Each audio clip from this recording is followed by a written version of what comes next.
Now we review Godzilla x Kong, the new empire. Godzilla x Kong, huh? Well, that would be epic. Alright, ladies and gentlemen, I am Richard. This is Random Street Theater. I have just raked a comb through my hair so I can bring you my review for Godzilla x Kong, the new empire. Yeah. Oh. It is a neon CGI nightmare that may induce vomiting in those who easily get motion sickness. Yeah.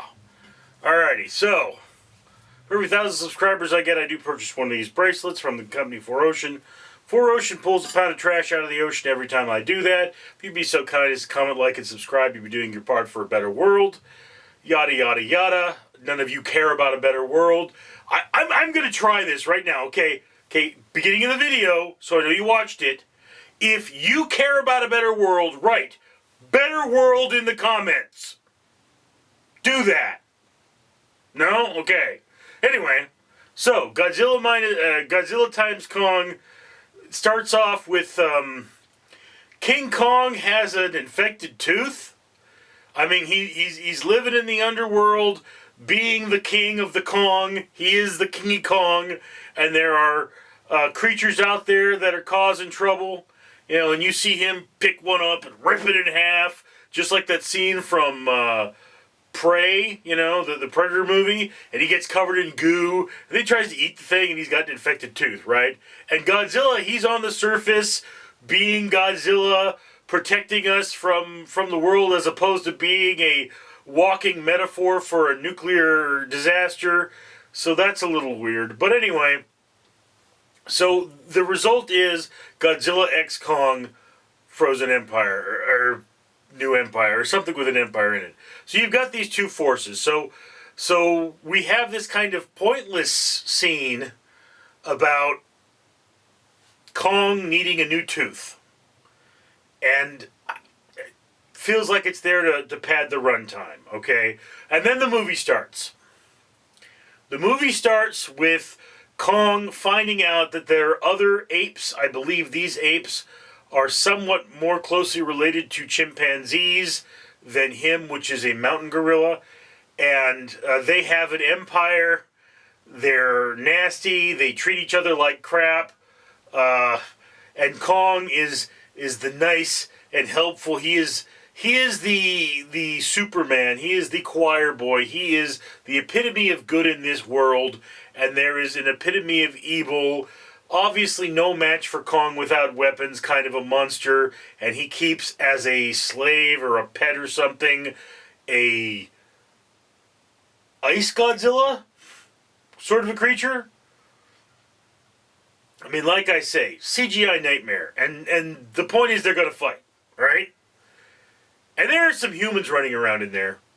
I mean, I don't care either, but yeah, look. I love Godzilla movies. I want to premise that. I really love Godzilla movies. But this was not a Godzilla movie. It was a video game cutscene designed to sell toys. That's what this was. You know, it's like, why did they have to give Kong that ridiculous arm gauntlet thing in the movie? I don't want to say how he gets it.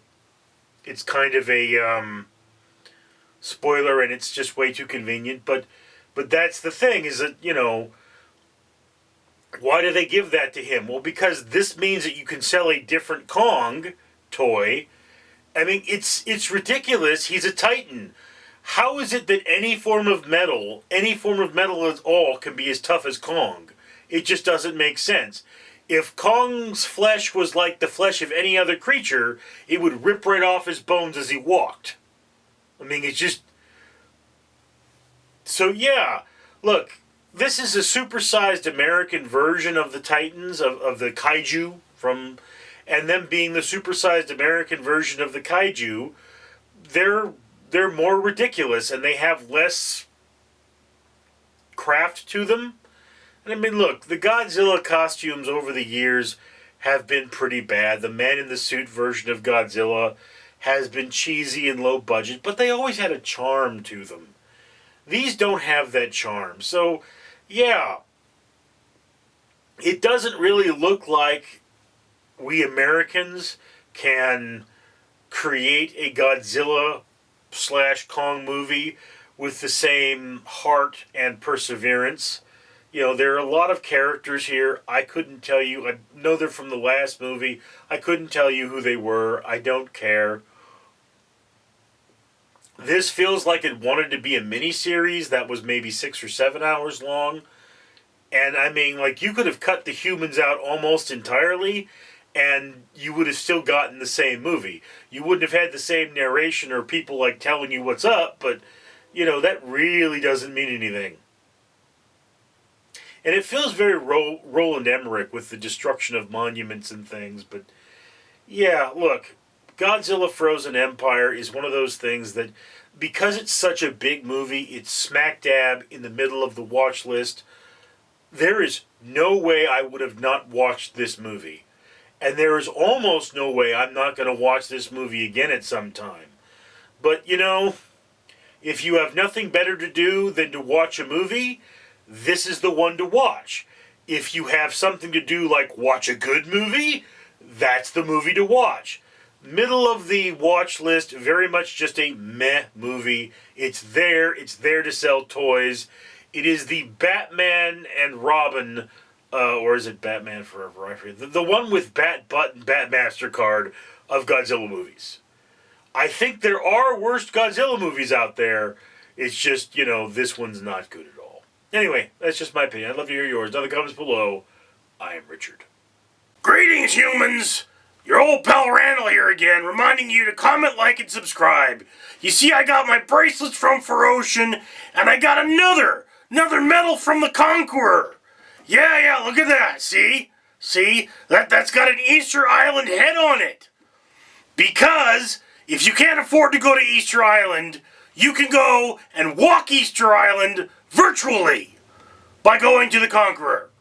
You could not screw up the environment by traveling to Easter Island. You could just get this, plant 5 trees, and then walk on your own and learn about Easter Island, because I send you postcards. And if you comment, like, and subscribe, you can help the guy that owns this channel buy things like this so he can plant trees, and buy bracelets like this from Ferocian so he can pull trash out of the ocean and make a better world for you. And it isn't going to cost you anything. So don't you have something to say? I mean, shouldn't you in the comments down below say how grateful you are that this man has planted so many trees and pulled so much trash out of the ocean and did all those good things for you? No? Ungrateful human? I should eat your face!